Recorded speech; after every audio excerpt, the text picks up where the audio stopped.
Hello दोस्तों। आज के वीडियो में हम लोग देखने वाले हैं प्रयोगशाला परिचारक के जो 3 अगस्त 2025 को एग्ज़ाम होने वाला है उससे रिलेटेड 50 क्वेश्चन देखने वाले हैं, जिसमें इस क्वेश्चन में आपको साइंस और इसके साथ साथ जीके के जितने भी प्रीवियस ईयर्स क्वेश्चंस रहेंगे उस क्वेश्चंस के बारे में हम लोग देखने वाले हैं। तो चलिए स्टार्ट करते हैं। जितने क्वेश्चंस इस वीडियो में ऐड किए हैं, पहला क्वेश्चन है, भारत नाम की उत्पत्ति का संबंध प्राचीन काल के किस प्रतापी राजा से है?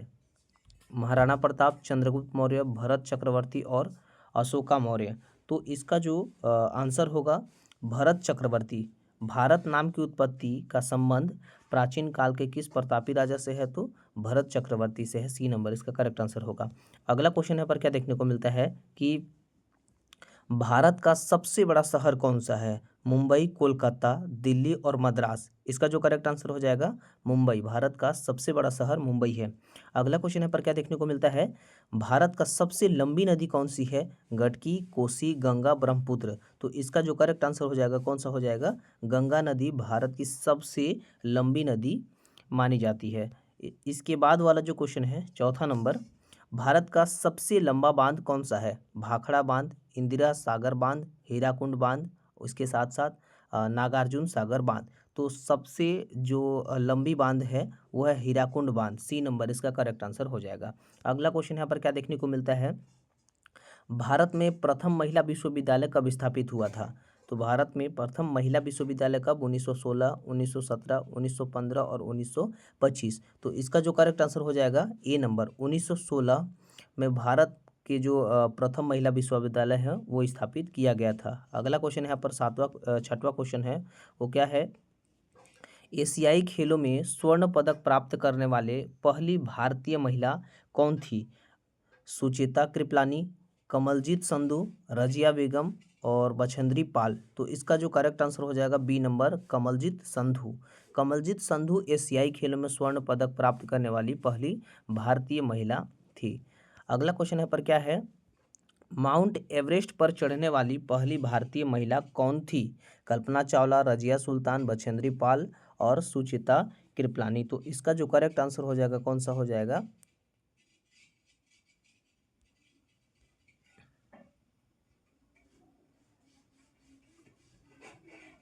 बछेंद्री पाल जाएगा। अगला क्वेश्चन यहाँ पर देखने को क्या मिलता है कि सर्वोच्च न्यायालय में प्रथम महिला न्यायाधीश कौन थी? उमा भारती, सुष्मिता सेन, कर्ण मल्लेश्वरी, एम फातिमा बीबी। तो इसका जो करेक्ट आंसर हो जाएगा क्या हो जाएगा? एम फातिमा बीबी। एम फातिमा बीबी सर्वोच्च न्यायालय में प्रथम महिला न्यायाधीश बनी थी।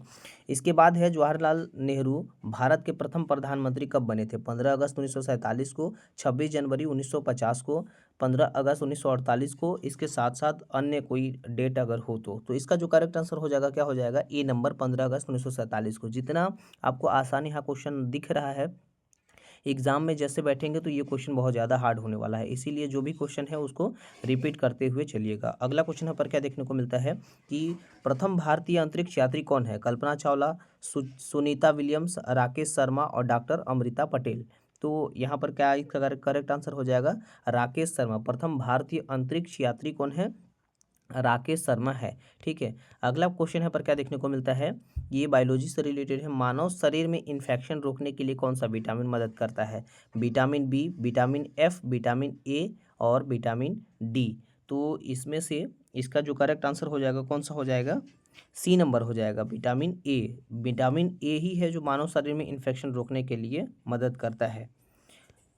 इसके बाद है कि कौन सा विटामिन प्रतिरक्षा प्रदान करता है? प्रतिरक्षा का मतलब एंटीबायोटिक, एंटीजन जो है वो प्रदान करता है। तो vitamin A, vitamin E, vitamin के और इनमें से कोई नहीं।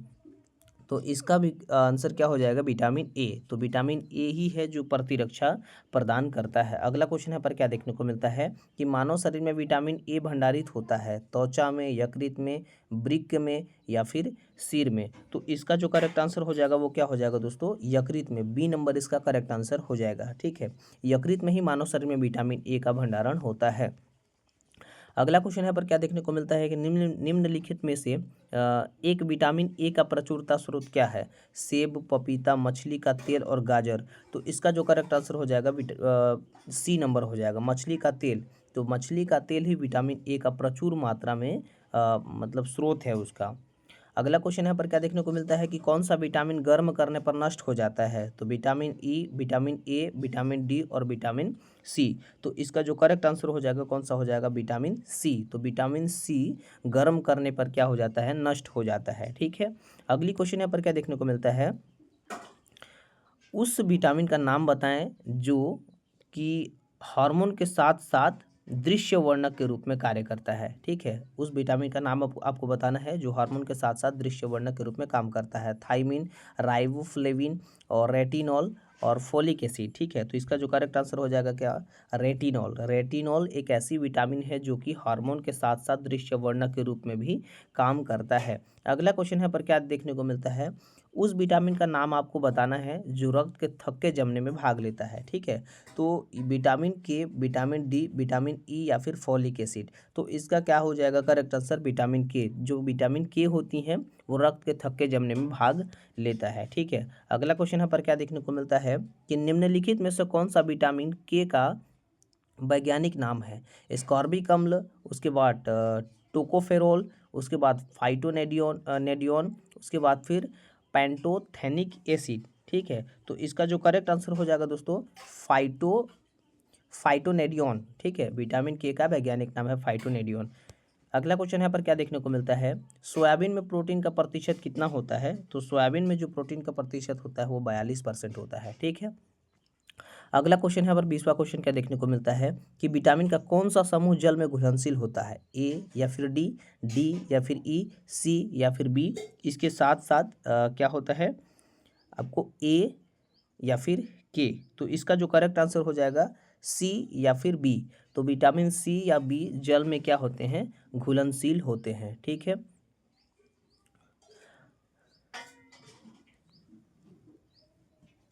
अगला क्वेश्चन यहाँ पर क्या देखने को मिलता है? देखिए 21वां क्वेश्चन कि भारतीय संविधान के जनक कौन हैं? ठीक है, ये संविधान से रिलेटेड आपको 10 क्वेश्चन देखने को मिलेंगे अभी। भारतीय संविधान के जनक कौन है? Nelson Mandela, Ernest Barker, Jawaharlal Nehru, Bhimrao Ambedkar. तो इसका जो करेक्ट आंसर हो जाएगा क्या हो जाएगा? भीमराव अंबेडकर जी है भारतीय संविधान के जनक। ठीक है। अगला क्वेश्चन यहाँ पर क्या देखने को मिलता है कि संविधान निर्माण में कुल कितने सदस्य हैं? 229, 225, 226 या फिर 300। तो इसका जो करेक्ट आंसर हो जाएगा 229 हो जाएगा इसका करेक्ट। संविधान में कुल कितने सदस्य हैं? तो 229 सदस्य हैं। ठीक है। संविधान में कुल कितने अनुच्छेद हैं कह रहा है? तो 447, 448, 445 और 444। तो इसका जो करेक्ट आंसर हो जाएगा दोस्तों क्या हो जाएगा? 448 संविधान में अनुच्छेद है। कितने? 448 यहाँ पर संविधान में अनुच्छेद आपको देखने को मिलते हैं। ठीक है। अगला क्वेश्चन है क्या है? संविधान सभा की पहली महिला कौन थी? अम्मू स्वामीनाथन, इसके साथ साथ बेगम एजाज रसूल, सरोजनी नायडू, राजकुमारी अमृत कौर। तो इसका जो करेक्ट आंसर हो जाएगा क्या हो जाएगा? सरोजनी नायडू। संविधान सभा की पहली महिला कौन थी? सरोजनी नायडू जी थी। अगला क्वेश्चन पर क्या देखने को मिलता है कि संविधान सभा के अध्यक्ष कौन थे? Jawaharlal Nehru, Mahatma Gandhi, doctor Ambedkar, doctor Rajendra Prasad. तो इसका जो करेक्ट आंसर क्या हो जाएगा? डॉक्टर राजेंद्र प्रसाद जी संविधान सभा के अध्यक्ष थे। ठीक है। अगला क्वेश्चन पर क्या देखने को मिलता है कि संविधान पूरा कब हुआ? 26 नवंबर 1949 को, 26 नवंबर 1946 को, 27 नवंबर 1949 को, 26 नवंबर 1947 को। तो इसका जो करेक्ट आंसर क्या हो जाएगा? 26 नवंबर 1946 को क्या हुआ था? संविधान सभा है। ये संविधान पूरा कब हुआ? 26 नवंबर 1949 को। कब पूरा हुआ? 26 नवंबर 1949 को। ठीक है। अगर ये बात करेगा कि संविधान पूरा कब हुआ तो 26 नवंबर आपका 1949 को ये पूरा हुआ। और ये खास तौर पे लागू कब हुआ था? तो लागू होने के लिए इसका जो डेट है वो क्या है? 26 नवंबर 1950 को। कब है? 26 नवंबर 1950 को ये लागू हो गया था। और पूरा कब हुआ था? तो 26 नवंबर 1949 को। ठीक है। अगला क्वेश्चन यहाँ पर क्या देखने को मिलता है कि संविधान में सबसे शक्तिशाली कौन है? तो संविधान में सबसे शक्तिशाली प्रधानमंत्री, उपराष्ट्रपति, राष्ट्रपति या फिर अन्य नागरिक होता है। तो इसका जो करेक्ट आंसर हो जाएगा क्या हो जाएगा? प्रधानमंत्री। संविधान में सबसे शक्तिशाली कौन होता है? तो प्रधानमंत्री होता है। ठीक है। अगला क्वेश्चन, विश्व का सबसे लचीला संविधान कौन सा है? तो सबसे लचीला संविधान भारत का संविधान, पाकिस्तान का संविधान, ब्रिटेन का संविधान और अमेरिका का संविधान। तो इसका जो करेक्ट आंसर हो जाएगा क्या हो जाएगा? ब्रिटेन का संविधान विश्व का सबसे लचीला संविधान में आता है। ठीक है। 370 कब हटाया गया था? तो 370 कब हटाया गया था? 5 अगस्त 2023 को, 5 अगस्त 2020 को, 5 अगस्त 2019 को और 5 अगस्त 2011 को। तो इसका जो करेक्ट आंसर हो जाएगा क्या हो जाएगा? 5 अगस्त 2019 को 370 को हटा दिया गया था। ठीक है। अगला क्वेश्चन यहाँ पर क्या मिलता है कि किस नदी पर राज्य का सबसे लंबा बांध बनाया गया है? हसदो, महानदी, शिवनाथ एवं केलो। ठीक है। तो इसका जो करेक्ट आंसर हो जाएगा क्या हो जाएगा? हसदो नदी।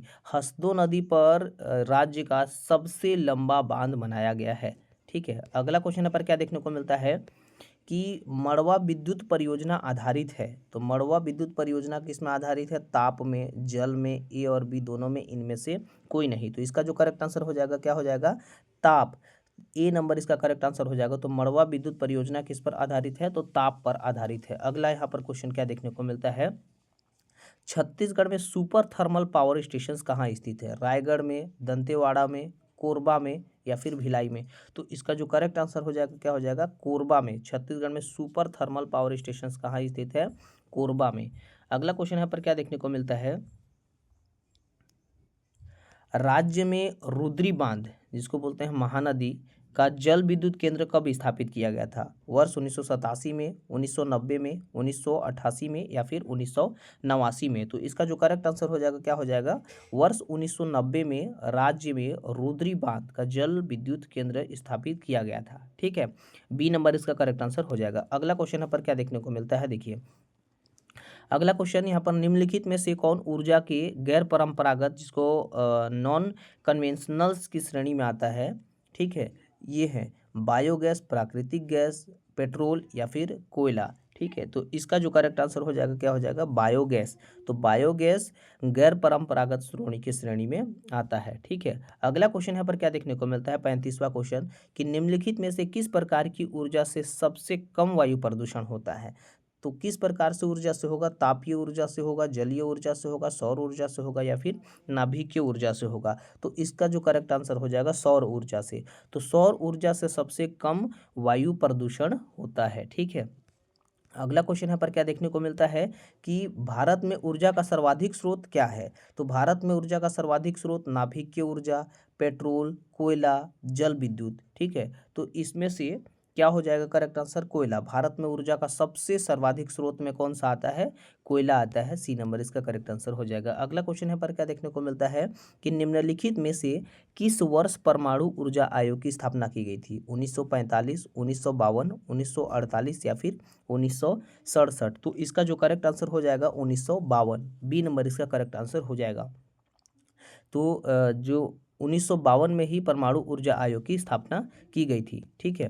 अगला क्वेश्चन यहाँ पर क्या देखने को मिलता है कि निम्नलिखित में से किस वर्ष एनटीपीसी की स्थापना हुई थी? 1965, 1975, 1985 या फिर 1995। तो इसका जो करेक्ट आंसर हो जाएगा दोस्तों बी नंबर 1975 में एनटीपीसी की स्थापना हुई थी। अगला क्वेश्चन यहाँ पर क्या देखने को मिलता है? छत्तीसगढ़ राज्य में देश का पहला सोलर पार्क कहाँ स्थापित किया गया था? आपका भिलाई, बिलासपुर, रायपुर या फिर बस्तर में। तो इसका जो करेक्ट आंसर हो जाएगा क्या हो जाएगा? रायपुर में। ठीक है। छत्तीसगढ़ राज्य में देश का पहला सोलर पार्क कहाँ स्थापित किया गया था? तो रायपुर में स्थापित किया गया था। अगला क्वेश्चन यहाँ पर है 40वां क्वेश्चन,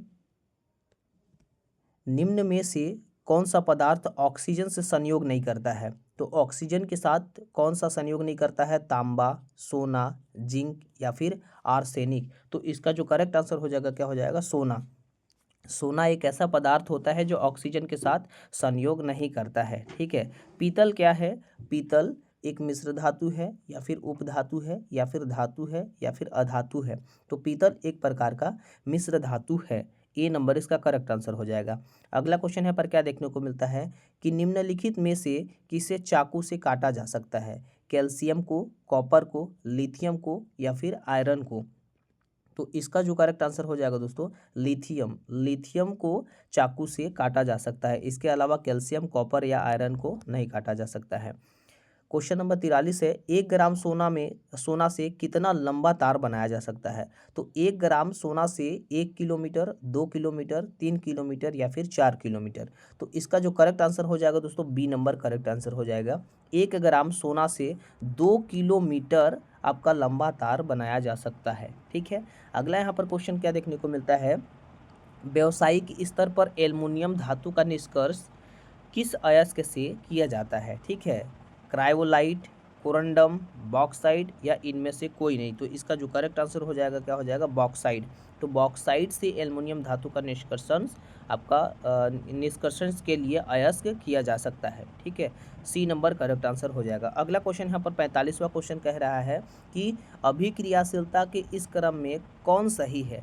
तो अभिक्रियाशीलता के इस हिसाब से आपको ये क्रम को सेट करना है। तो एल्युमिनियम, मैग्नीशियम, जिंक या फिर फेरस। ठीक है, ये घटते क्रम में दिया हुआ है। फिर जिंक, एल्युमिनियम, मैग्नीशियम, फेरस, फिर मैग्नीशियम, एल्युमिनियम, जिंक, फेरस, इसके साथ साथ फेरस, जिंक, एल्युमिनियम, मैग्नीशियम। तो इसका जो करेक्ट आंसर हो जाएगा क्या हो जाएगा, C number, magnesium, aluminium, zinc, उसके बाद फिर फेरस। ये अभिक्रियाशीलता की अकॉर्डिंग क्या है, इसके क्रम है। सी नंबर करेक्ट आंसर हो जाएगा। अगला क्वेश्चन यहाँ पर क्या देखने को मिलता है कि धातु का पतले तार के रूप में खींचने की क्षमता को क्या कहते हैं? जब धातु को पतले तार के जो रूप है उसके रूप में अगर खींचेंगे तो उसको क्या कहेंगे? तन्यता, लचीलापन या फिर आघातवर्धिता या इनमें से कोई नहीं। तो इसको क्या कहेंगे? तन्यता। ठीक है, किसी भी धातु को अगर पतले तार के रूप में उसको खींचेंगे या फिर चादर की तरह उसको थोड़ा सा पीटेंगे तो उसको क्या कहेंगे? वो तन्य हो जाती हैं। ठीक है, तो उसको क्या कहेंगे? तन्यता। 47वां क्वेश्चन, कुछ धातुओं को पीटकर पतली चादर बनाया जा सकता है, इसके इसी गुणधर्म को क्या कहते हैं? आघातवर्धिता या फिर तन्यता या फिर दोनों ही, इनमें से कोई नहीं। तो तन्यता किसको बोलेंगे? जब कोई धातु को उसको लंबी आकार से उसको क्या करेंगे? खींचेंगे, तो वो तन्यता होगी, तब जब वो खींचने पर पतली होगी। और आघातवर्धिता किसको बोलेंगे? जब कोई धातु को रखने के बाद उसको क्या करेंगे? किसी भी चीज़ से उसको पीटेंगे, तो उसके वो उस गुणधर्म को क्या बोलते हैं? आघातवर्धिता। तो इसका करेक्ट आंसर क्या हो जाएगा? ए नंबर। ठीक है, अगला क्वेश्चन यहाँ पर क्या देखने को मिलता है कि इनमें से कौन अधातु होते हैं, वो अधातु होते हुए भी चमकीले होते हैं? कार्बन, ब्रोमीन, आयोडीन या फिर इनमें से कोई नहीं। तो इसका जो करेक्ट आंसर हो जाएगा आयोडीन। आयोडीन क्या होते हैं? अधातु होते हुए भी वो चमकीला होते हैं। आयोडीन इसका करेक्ट आंसर हो जाएगा, सी नंबर। ठीक है, अगला क्वेश्चन यहाँ पर क्या देखने को मिलता है कि सबसे कठोर प्राकृतिक पदार्थ कौन है?